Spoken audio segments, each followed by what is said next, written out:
আসসালামু আলাইকুম। আজকে আমরা জৈব রসায়ন টু শেষ সময় সেরা প্রস্তুতিতে কিছু প্রশ্ন দেখানোর চেষ্টা করব। তোমাদের অনেকেই চিন্তায় আছো যে শেষ সময় কোনটা পড়বো আর কোনটা বাদ দিলে আমাদের জন্য ভালো হবে, তাই আজকে আমি সাজিয়ে দিচ্ছি একদম লাস্ট মোমেন্টে বুস্টার কিছু লিস্ট, যেগুলো পড়লে তোমরা 80 থেকে 90% বা 70 থেকে 80% কমন আসার মতো একটা সম্ভাবনা দেখা যায়। তো চলো শুরু করে দেই। তার আগে আরেকটু কথা বলে নেই, যারা আমাদের মেজর নন মেজর বা আমাদের ম্যাথ ডিপার্টমেন্টে যারা ভর্তি হতে চাও, তারা 017673513351306 এই নাম্বারে হোয়াটসঅ্যাপে নক দাও এবং এখনই ভর্তি হয়ে যাও। চলো, প্রথম যে অধ্যায়টা আছে আমাদের জৈব রসায়ন 2-তে সর্বমোট অধ্যায় কয়টা আছে জানো কি তোমরা? সর্বমোট অধ্যায় সংখ্যা হচ্ছে 7টা।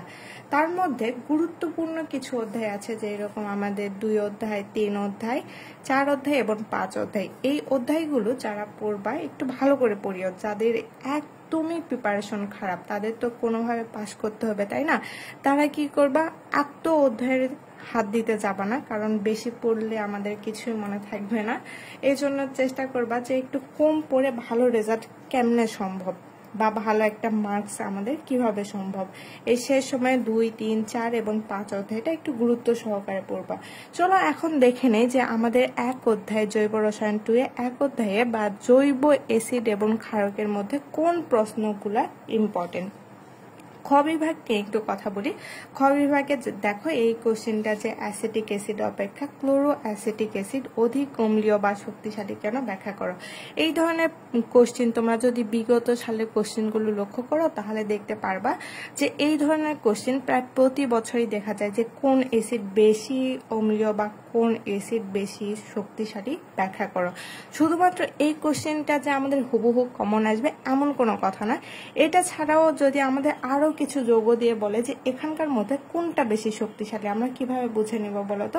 ওই যে যেটাতে ক্লোরিন সংখ্যা বা ইলেকট্রন গ্রহণকারী গ্রুপ বেশি থাকে সেটা বেশি অম্লীয় হবে। এটা আমাদের ইজি টপিকস। তাহলে এই যে খ বিভাগের মধ্যে এই প্রশ্নটা আমরা একটু পড়ে নিব ভালোভাবে। তারপরে ফেনল অম্লীয় কিন্তু অ্যালকোহল নিরপেক্ষ, এই প্রশ্নটা আমাদের জন্য খুবই খুবই খুবই গুরুত্বপূর্ণ একটা কোশ্চেন।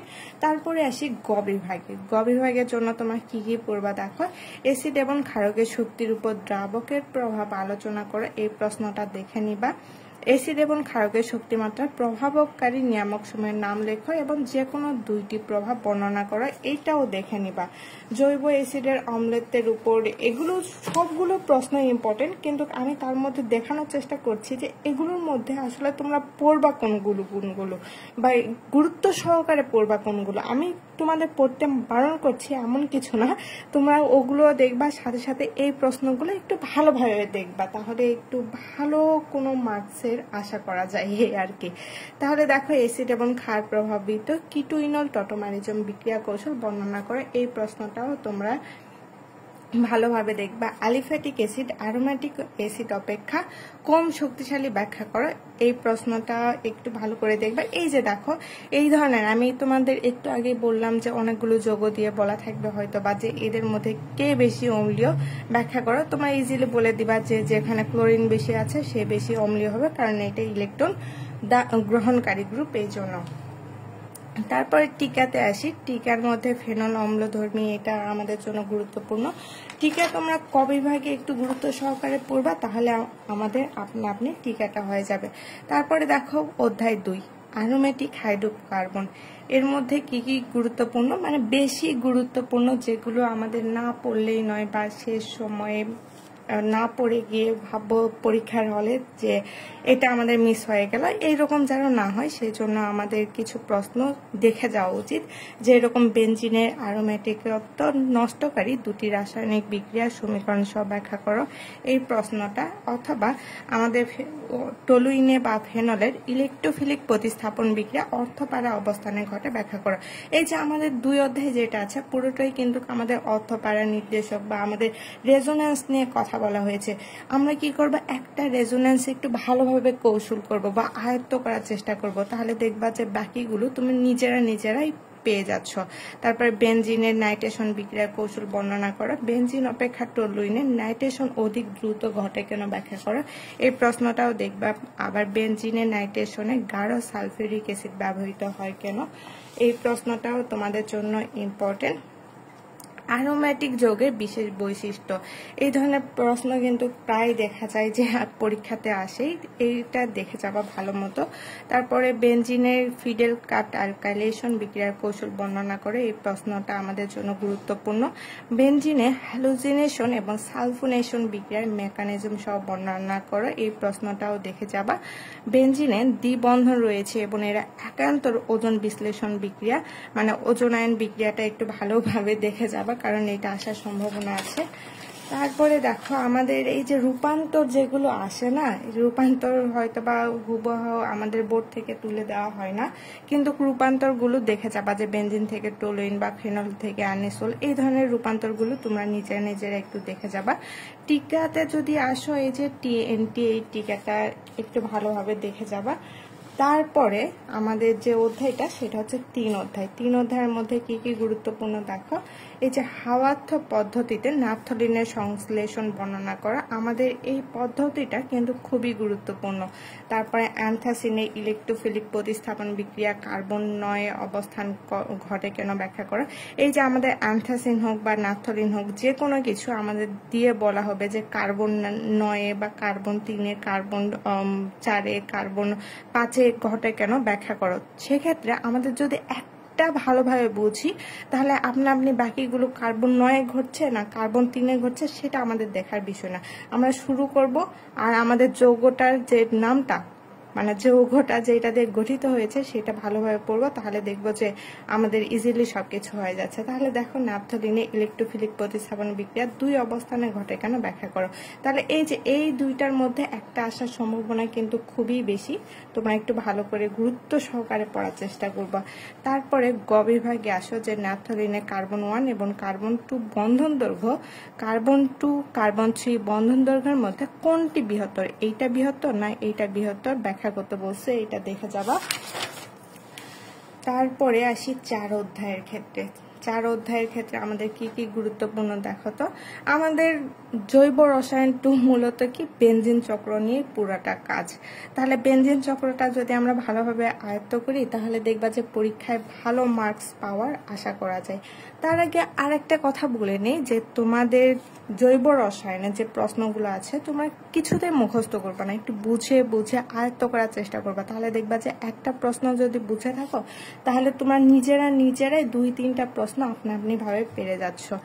তাহলে দেখো যে আমাদের অধ্যায় 4 অ্যামিন সমূহ, অ্যালিফ্যাটিক অ্যামিন এবং অ্যারোমেটিক অ্যামিন, এখানকার মধ্যে কি কি গুরুত্বপূর্ণ, অ্যানিলিন এবং নাইট্রোবেনজিন ফিডেল কাট বিক্রিয়ায় অংশগ্রহণ করে না ব্যাখ্যা করে, এই প্রশ্নটা আমাদের জন্য গুরুত্বপূর্ণ। তারপরে দেখো নাইট্রোমূলক এবং আমাদের CONH2 শনাক্তকরণ বিক্রিয়ার সাহায্য, এটা আমাদের গুরুত্বপূর্ণ। তারপরে দেখো অ্যালিফ্যাটিক অ্যামিন ডায়াজো লবণ তৈরি করে না, কিন্তু অ্যারোমেটিক অ্যামিন ডায়াজো লবণ তৈরি করে ব্যাখ্যা করে, এটাও গুরুত্বপূর্ণ। তারপরে আসি গ বিভাগের ক্ষেত্রে। গ বিভাগের ক্ষেত্রে আমাদের যেটা আছে, অ্যালিফ্যাটিক এবং অ্যারোমেটিক অ্যামিন প্রস্তুতি একটি করে পদ্ধতি সমীকরণ সহ বর্ণনা করা, এটা দেখবা। অনেকে আমাকে প্রশ্ন করেছে যে আপু প্রাইমারি অ্যামিন শনাক্তকরণের একটি পদ্ধতি বর্ণনা করো, এই প্রশ্নটা যদি আসে তাহলে আমরা অ্যালিফ্যাটিক অ্যামিনের প্রস্তুতি দিব না অ্যারোমেটিক অ্যামিনের প্রস্তুতি দিব। আমি তোমাদের সাজেস্ট করবো যে যেইটাই মনে থাকবে সেইটাই দিয়ে দিবা, তাহলে মার্কস পাবা। তাহলে এই যে দেখো এইটা যদি পড়ো, এই প্রশ্নটা যদি পড়ো, তাহলে আমাদের প্রাইমারি অ্যামিন শনাক্তকরণের পদ্ধতিটা আপনি হয়ে যাচ্ছে, তাই না? এইরকম বুদ্ধি খাটিয়ে একটু পড়বা, তাহলে আমাদের ভালো রেজাল্ট করা সম্ভব। তারপরে এই যে এই প্রশ্নটা আমাদের জন্য গুরুত্বপূর্ণ, অ্যামিনের ক্ষারতার উপর আলকাইল আরাইল গ্রুপের প্রভাব আলোচনা করো। তারপরে কোয়াটারনারি কাইরাল অ্যামিন যৌগকে পৃথকীকরণ সম্ভব, অথচ কাইরাল অ্যামিন যৌগকে পৃথকীকরণ করা যায় না ব্যাখ্যা করে, এই প্রশ্নটাও আমাদের জন্য গুরুত্বপূর্ণ। তারপরে দেখো অ্যালিফ্যাটিক প্রাইমারি অ্যামিন এবং অ্যারোমেটিক প্রাইমারি অ্যামিনের মধ্যে কোনটি অধিকতর ক্ষারীয় ব্যাখ্যা করো।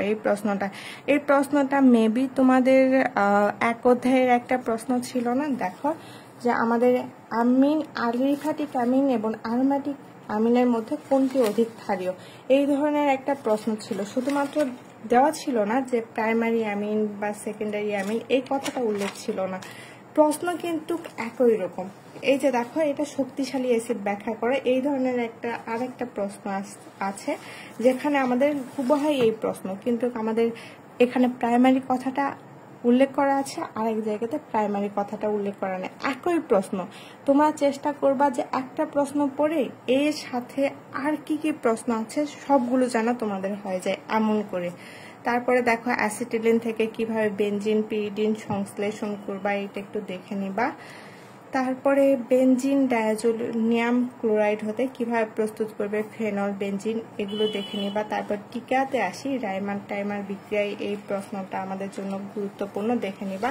তারপরে আমাদের যে অধ্যায়টা রয়েছে সেটা হচ্ছে 5 অধ্যায়। 5 অধ্যায়ে কি কি গুরুত্বপূর্ণ দেখো তো। 5 অধ্যায় বিষম চাক্তিক যৌগ, মানে আমাদের ওই যে চাক্তিক যে যৌগগুলো সেগুলো নিয়ে কথা বলা হয়েছে। এখানে গুরুত্বপূর্ণ পিরিডিনের ইলেকট্রন আকস্মিক প্রতিস্থাপন বিক্রিয়া।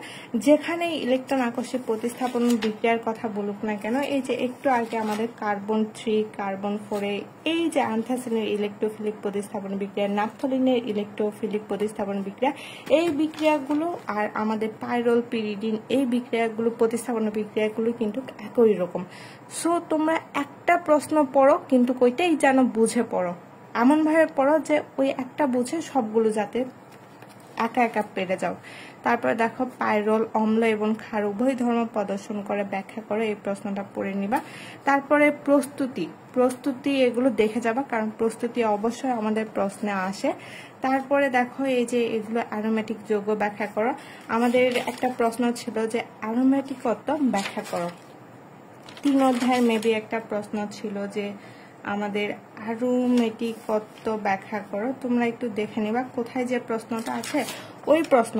তোমরা শুধু বুঝবা যে অ্যারোমেটিক যৌগ কি জিনিস বা অ্যারোমেটিকত্ব কি জিনিস, ওইটা যদি তোমরা পারো তাহলে কোনটা এই যে অ্যারোমেটিক যৌগ সেটা তোমরা নিজেরাই পারবা।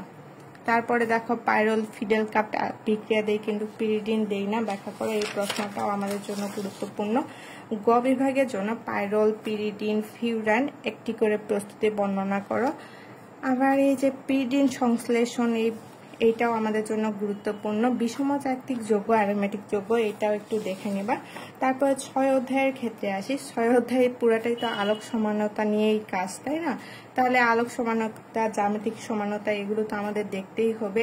তারপরে মেসো যৌগ, রেসিমিক মিশ্রণ, এগুলো আমাদের অবশ্যই দেখে যাইতে হবে, ভালোভাবে দেখে যাইতে হবে।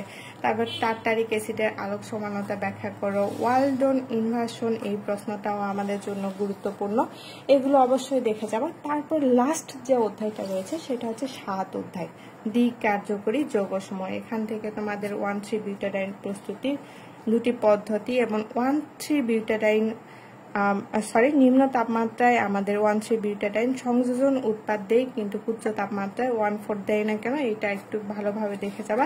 তারপর সব থেকে বেশি গুরুত্বপূর্ণ প্রশ্ন হচ্ছে 1,3-বিউটাডাইনের অরবিটাল গঠন ব্যাখ্যা করো, এটা অবশ্যই দেখে যাবা। এই ছিল আমাদের অর্গানিক 2 এর সাজেশন। শেষ সময় এগুলো প্রশ্ন অবশ্যই ভালো করে দেখে যাওয়ার চেষ্টা করবা। আসসালামু আলাইকুম।